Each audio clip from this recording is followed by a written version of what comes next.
TTRPG with unique mechanics that will help you immerse yourself even more in the world you create. Here to tell us all about it is a man who knows his way around a Game Master's screen. It's Critical Role's Matthew Mercer! Thank you for having me again. Truly. This is my favorite person.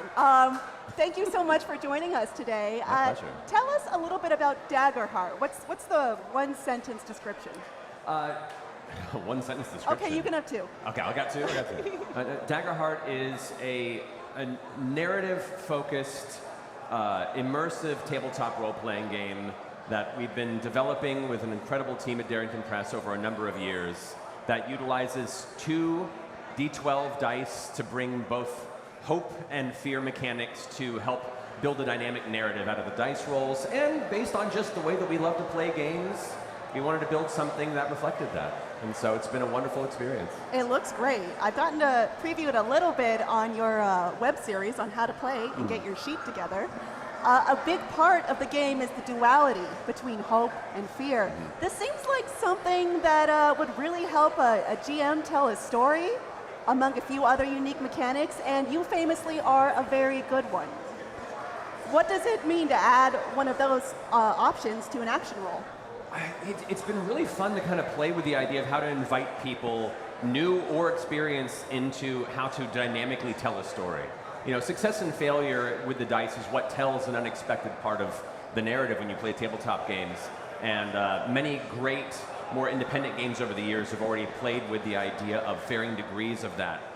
We wanted to try and codify that in a way that was very invitational, easy to follow, and it's been a wonderful experience kind of figuring out how to best put that forward and basically put all that sort of creativity into your hands as players and as GMs and make it so that everyone at the table is telling the story together as opposed to just the GM telling a story and the players experiencing it, making it far more collaborative than people are probably used to with a lot of other systems. I love how story forward it is, because that's the part I'm going to remember, not me, messing up the math a little bit, which happens.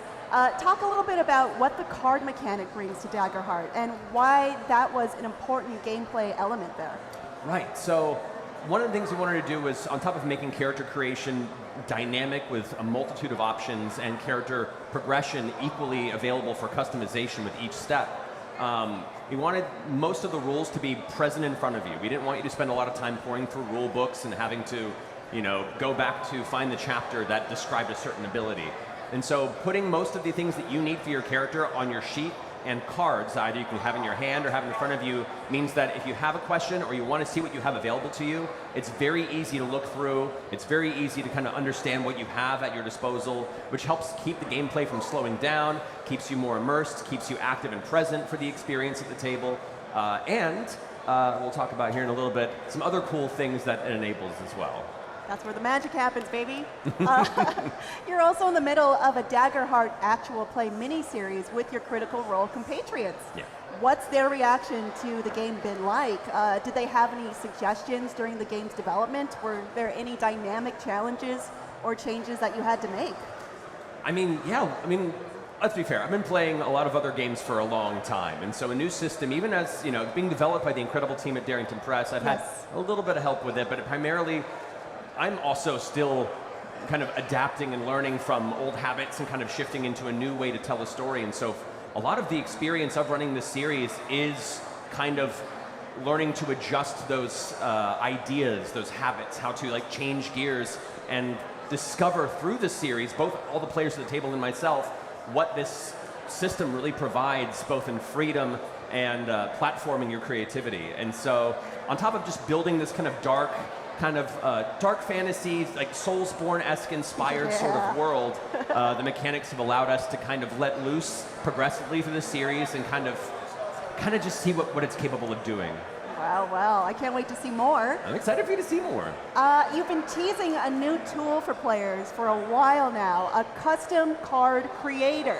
Can you walk us through what this tool brings to the game? Correct. So because the character cards of this give your character abilities, they display the kind of skills and spells and things that you can utilize in the game to change the story, we wanted to offer a tool that allowed the players of the game to make it their own.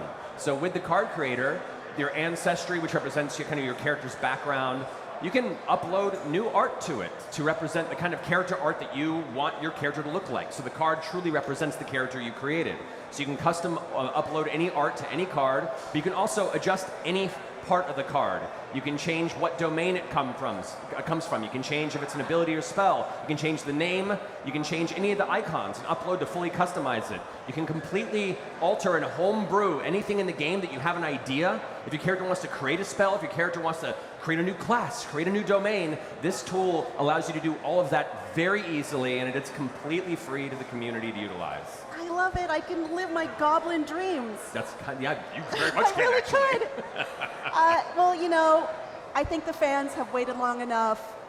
We want to publish this thing. We want everyone to have the custom card creator, right? Yeah, that's right. Now, what we have a self-described very lucky fan in the audience. What do we need to roll to publish this thing? We only have a D10. Right, D10 for this roll. We're on IGN stage. Anything but a 7, to be honest. Anything but a 7 would be great. All right, take it away. Oh, hey! Yeah. Oh, God. It's not a 7, it's a 5! Yeah! Amazing! Good job. It's not a 7. I'm so happy. It's yours now. All right, it's published. Go make your custom cards in It's Daggerheart. Be free! Make your dreams! Well, thank you so much, Matt. This has been incredible. I love that this is coming out, and we have it available for everyone now. You can check out it yourself at, sorry, what? We have a digital copy. It is digitally available right Yes. now. We are currently sold out in the Critical Role store, There but it we is. have currently, very soon, additional distribution of it will be available. So keep tabs on social platforms for those updates. But indeed, it's digitally available now and will be available outside of your local friendly game store very soon. But look at your local game stores if you want a copy of Daggerheart, and we'll have updates soon. I'm very excited. Thank you so much. You can check out the card creator for yourself at daggerheart.com, and you can grab a copy of the game digitally or physically at all fine purveyors of tabletop amusements. There's much more IGN Live coming right after this. Thank you.